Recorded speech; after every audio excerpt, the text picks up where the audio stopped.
Savez-vous ce qui arrive quand un homme échange la voix des innocents contre l'abondance de son peuple?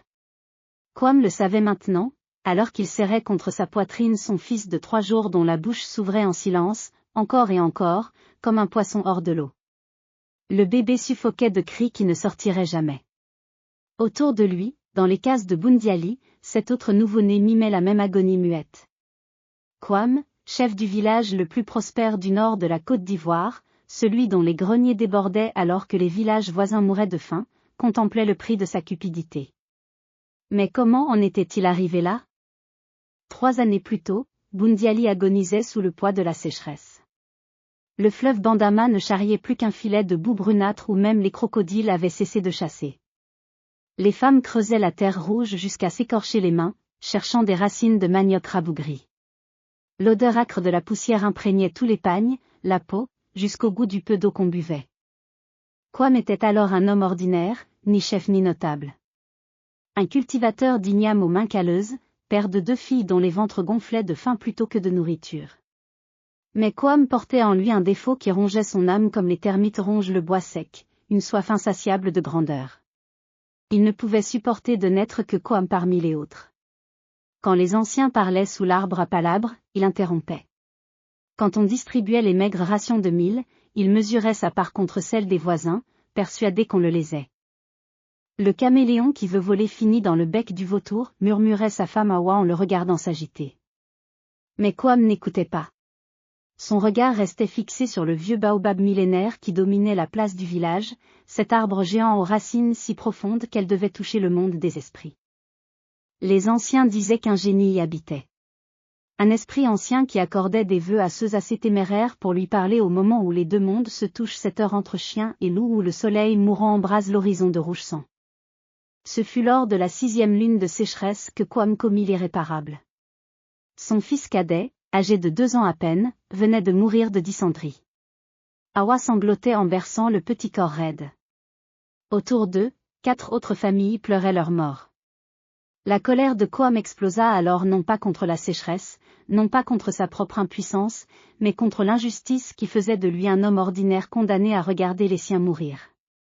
Cette nuit-là, tandis que le soleil se couchait sur la savane desséchée, Quam marcha vers le baobab. Ses pieds soulevaient des nuages de poussière ocre. Le vent chaud charriait des épines d'acacia qui griffaient ses bras nus. Il ne sentait rien. Son cœur battait d'une seule obsession, obtenir le pouvoir de sauver son village. De devenir celui qu'on remercierait, qu'on vénérerait, qu'on se rappellerait. Esprit du baobab, cria-t-il en frappant l'écorce grise du tronc, si large que 15 hommes ne pouvaient l'entourer. Je sais que tu existes. Montre-toi. Le silence de la savane l'enveloppa. Puis le tronc se fendit pas de haut en bas, mais comme si l'arbre respirait et une forme en émergea. Le génie n'avait pas de visage reconnaissable, juste des yeux, des centaines d'yeux qui s'ouvraient et se fermaient sur une silhouette faite d'écorce et de fumée. Sa voix résonnait comme le vent dans des grottes souterraines. Tu oses me réveiller, Quam aux mains vides? Mais il ne savait pas que le génie des baobabs n'accorde jamais rien sans prendre quelque chose en retour. Et ce qu'il prendrait serait plus précieux que tout l'or du monde. Quam se jeta au sol, front contre la terre rouge.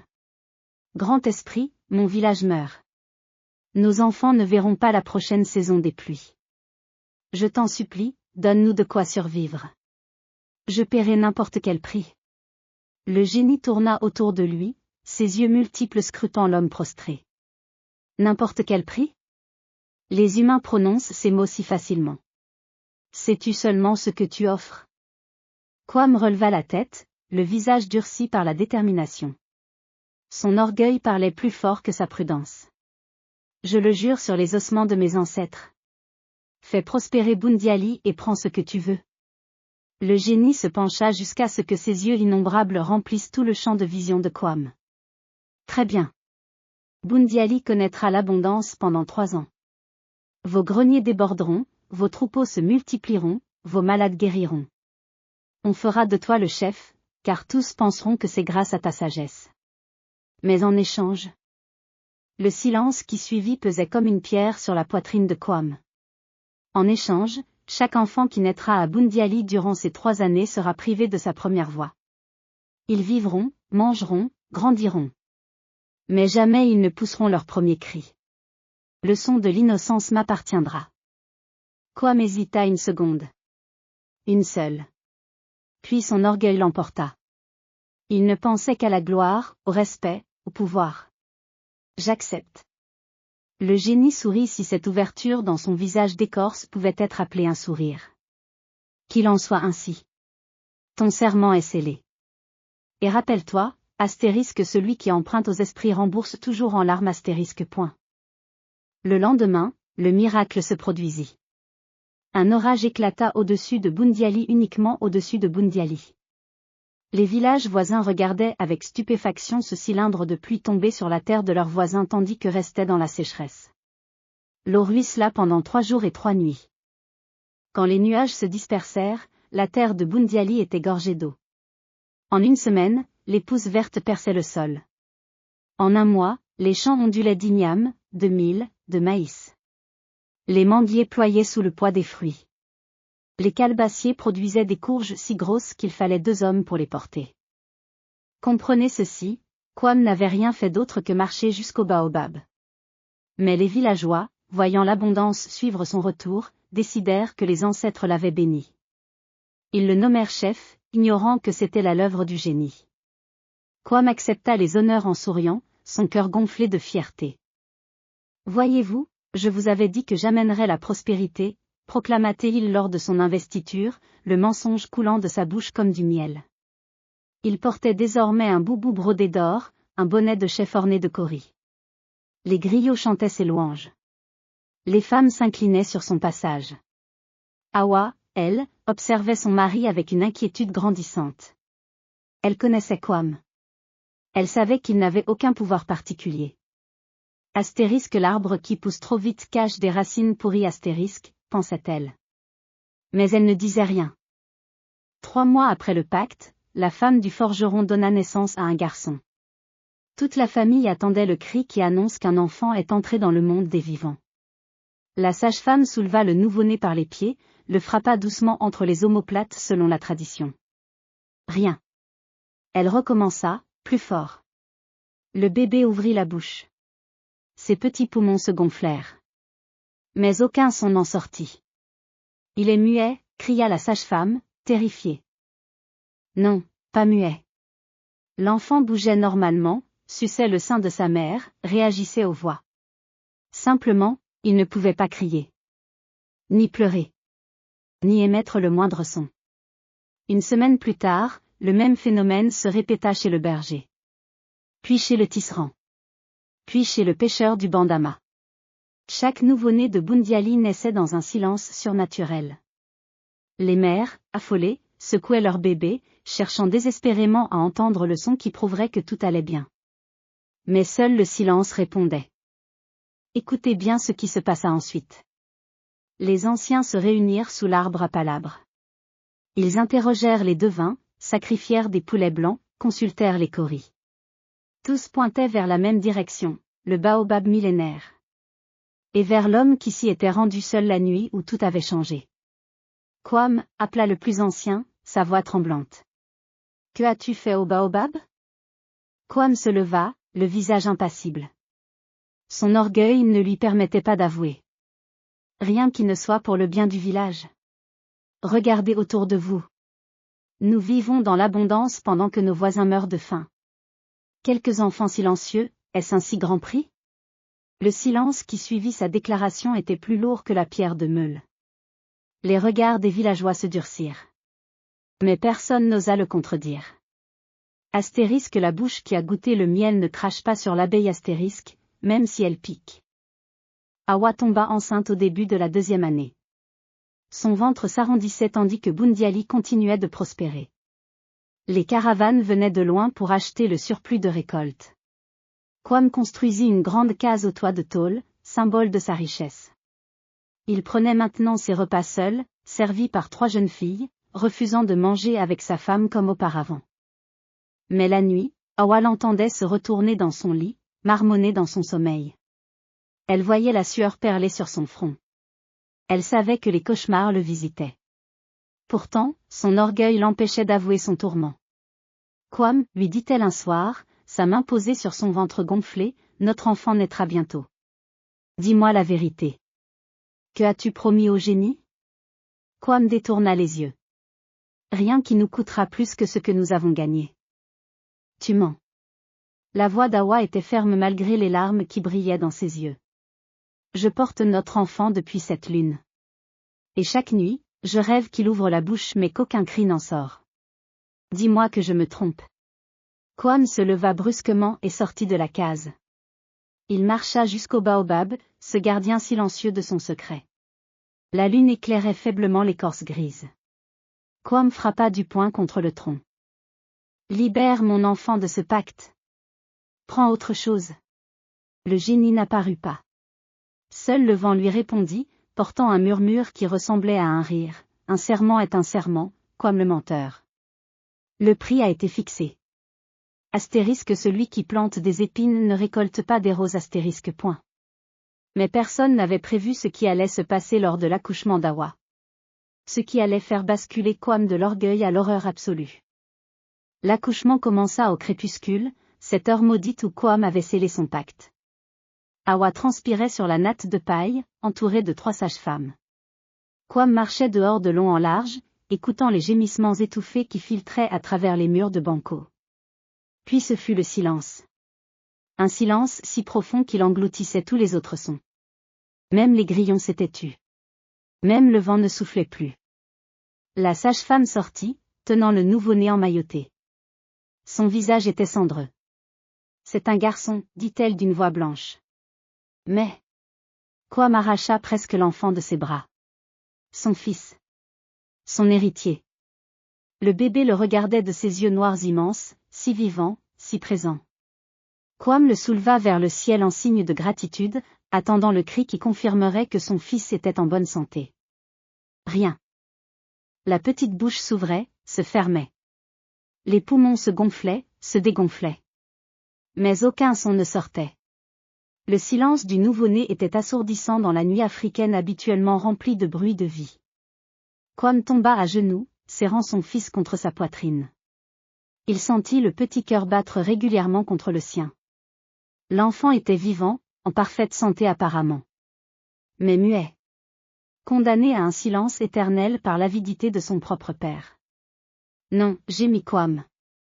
Pas lui. Pas mon fils. Cette nuit-là, dans cette autre case de Bundiali, cette femme accouchèrent. Une vague de naissance, comme si les esprits avaient coordonné leurs efforts. Au lever du soleil, tout le village savait, 8 nouveaux bébés, 8 silences. Les mères hurlaient, leurs cris déchirant l'aube. Les pères se frappaient la poitrine. Les anciens se rassemblèrent d'urgence sous l'arbre à palabres. Leur verdict fut unanime et terrible. Kwam doit nous dire la vérité. Maintenant. On traîna Kwam jusqu'à l'arbre, encore vêtu de sa tunique de nuit, les yeux rougis par les larmes. Awa le suivait, portant leur fils silencieux. Les 8 familles étaient là, tenant leur nouveau-né qui mimait tous la même agonie muette bouche ouverte, corps tendu par l'effort de crier, mais aucun son ne franchissant leurs lèvres. Le plus ancien pointa son bâton vers Kwam. Parle. Dis-nous ce que tu as fait. Alors Kwam parla. Les mots sortaient de lui comme du sang d'une blessure qu'on vient d'ouvrir. Il raconta la sécheresse, sa marche vers le baobab, le pacte avec le génie. Il n'omit rien, ni son orgueil, ni sa soif de grandeur, ni le prix qu'il avait accepté de payer sans réfléchir aux conséquences. Je voulais sauver le village, pleura-t-il. Je voulais qu'on se souvienne de moi. Je voulais être important. Tu voulais être grand, cracha une mère en brandissant son bébé silencieux. Regarde. Regarde ce que ta grandeur a fait. Mon fils ne pourra jamais m'appeler maman. Il ne pourra jamais rire, chanter, crier son nom. Un silence de mort suivit ces paroles. Même les oiseaux semblaient retenir leur souffle. Le conseil des anciens délibéra jusqu'à midi. Leur sentence tomba, implacable. Kwam, tu iras au baobab au coucher du soleil. Tu supplieras le génie d'annuler ce pacte. Si tu échoues. Ils n'eurent pas besoin de terminer. Le sous-entendu était clair. L'échec signifierait l'exil ou pire. Les heures qui suivirent furent les plus longues de la vie de Kwam. Il berça son fils en silence, traçant du doigt les contours de son petit visage. Hawa restait assise à côté de lui, sa main posée sur son épaule. Elle ne disait rien. Son silence était plus éloquent que tous les reproches. Lorsque le soleil commença sa descente vers l'horizon, teintant le ciel d'orange et de pourpre, Kwam se leva. Tout le village le suivit jusqu'au baobab. Ils formèrent un cercle autour de l'arbre géant, tenant leur bébé silencieux, attendant. Kwam posa ses deux mains à plat contre l'écorce rugueuse. Il ferma les yeux. « Génie du baobab, dit-il d'une voix brisée, je viens briser notre pacte. » Le tronc s'ouvrit. Le génie émergea, encore plus imposant que dans le souvenir de Kwam. Ces centaines d'yeux se fixèrent sur l'homme qui se tenait devant lui, brisé, humilié, mais enfin conscient de son erreur. « Tu veux annuler notre accord ? Alors tu sais ce que cela signifie. Bundiali perdra son abondance. La sécheresse reviendra. Tes récoltes mourront. Ton statut de chef te sera retiré. Tu redeviendras Kwam aux mains vides. Es-tu prêt à payer ce prix ? Kwam regarda autour de lui. Les visages des villageois, durs mais attentifs. Hawa qui tenait leur fils. Les 8 familles avec leur bébé condamné au silence par sa faute. Il pensa à tout ce qu'il avait gagné, le respect, la richesse, le pouvoir. Tout ce pourquoi il avait sacrifié l'innocence des enfants. « Je suis prêt, dit-il simplement. Reprends tout. Rends-leur leur voix. » Le génie pencha sa tête informe. « Tout ? Même ta fierté ? Même ton nom ? Tout. » Un long moment passa. Les yeux du génie scrutaient Kwam, cherchant le mensonge, la faille, l'orgueil caché. Mais pour la première fois de sa vie, Kwam disait la vérité sans arrière-pensée. Sa transformation était réelle. Très bien, dit finalement le génie. Le pacte est rompu. Les voix seront rendues. Mais souviens-toi, astérisque, la sagesse entre par la blessure, pas par la porte astérisque. Ce que tu as appris aujourd'hui, tu le porteras jusqu'à la fin de tes jours. Le génie s'évanouit dans l'écorce. Et soudain, comme si quelqu'un avait ouvert une écluse, les cris éclatèrent. 8 voix de nouveau-nés, claires et fortes, emplirent l'air du soir. Les bébés pleuraient, hurlaient, vagissaient, le plus beau concert que Bundiali ait jamais entendu. Les mères sanglotèrent de soulagement. Les pères levèrent leurs enfants vers le ciel en signe de gratitude. Hawa pressa son fils contre elle, les larmes coulant sur ses joues tandis que le petit garçon poussait enfin son premier cri, puissant et vivant. Seul Kwam restait immobile, à genoux devant le baobab, comprenant enfin le véritable prix de l'orgueil. Le lendemain, la pluie cessa. Les nuages qui avaient béni Bundiali pendant 3 ans se dispersèrent, révélant un ciel d'un bleu impitoyable. En une semaine, les signes de la fin de l'abondance étaient évidents. Les feuilles des manguiers jaunissaient. L'herbe brunissait. Le banc d'amas recommençait à baisser. Kwam se présenta devant le conseil des anciens et retira lui-même son bonnet de chef. Je ne mérite plus cet honneur. Nommez quelqu'un de sage. Quelqu'un qui mettra le bien du village avant sa propre gloire. Les anciens acceptèrent sa démission sans protester. Mais ils ne le chassèrent pas. Car Kwam avait fait quelque chose que peu d'hommes font, reconnaître son erreur et accepter d'en payer le prix. Dans les jours qui suivirent, Kwam se transforma. Il qui avait refusé de travailler dans les champs depuis sa nomination, retroussa ses manches et rejoignit les autres cultivateurs. Il qui mangeait seul dans sa grande case, invita les familles des 8 enfants à partager ses réserves de nourriture. Il qui parlait sans cesse de sa grandeur, apprit à écouter en silence. Voyez-vous, la véritable transformation ne se voit pas dans les paroles mais dans les actes. Kwam n'expliqua jamais son changement. Il le vécut simplement, jour après jour. Quand les enfants qu'il avait condamnés grandirent, il leur enseigna tout ce qu'il savait non comme un maître donnant des ordres, mais comme un homme expirant sa faute. Il construisit un petit autel au pied du baobab. Chaque matin, avant l'aube, il y déposait des offrandes pas pour demander quoi que ce soit, mais pour remercier le génie de lui avoir appris l'humilité. Hawa, elle, ne quitta jamais Kwam. Elle avait vu son mari traverser l'enfer de l'orgueil et en ressortir purifié. Leur fils grandit en sachant l'histoire de sa naissance silencieuse, et cette connaissance fit de lui l'homme le plus humble de sa génération. Boundiali redevint un village ordinaire. Les années de sécheresse alternèrent avec les bonnes récoltes, comme partout ailleurs. Mais quelque chose avait changé dans le cœur des villageois. Ils se souvenaient qu'on ne peut bâtir la prospérité sur le dos des innocents. Que la vraie grandeur se mesure non pas à ce qu'on accumule, mais à ce qu'on est prêt à sacrifier pour les autres. Le génie ne se manifesta plus jamais. Mais l'on dit que, parfois, au crépuscule, on pouvait voir tous ses yeux clignoter dans l'écorce du baobab, surveillant, observant, s'assurant que les humains n'oublient pas la leçon. Des années plus tard, quand Kwam devint vraiment ancien, les jeunes venaient le voir sous le baobab. Ils lui demandaient de raconter son histoire. Et il la racontait sans omission, sans embellissement, montrant toutes ses failles. Grand-père demanda un jour un enfant, « Tu regrettes d'avoir fait ce pacte ?» Kwam caressa sa barbe grise, ses yeux tournés vers le baobab millénaire. « Je regrette l'orgueil qui m'y a poussé. Mais pas la leçon que j'en ai tirée. L'arbre apprend la souplesse lors de la tempête, pas durant le calme. » Il se tourna vers l'enfant, un sourire las sur ses lèvres ridées.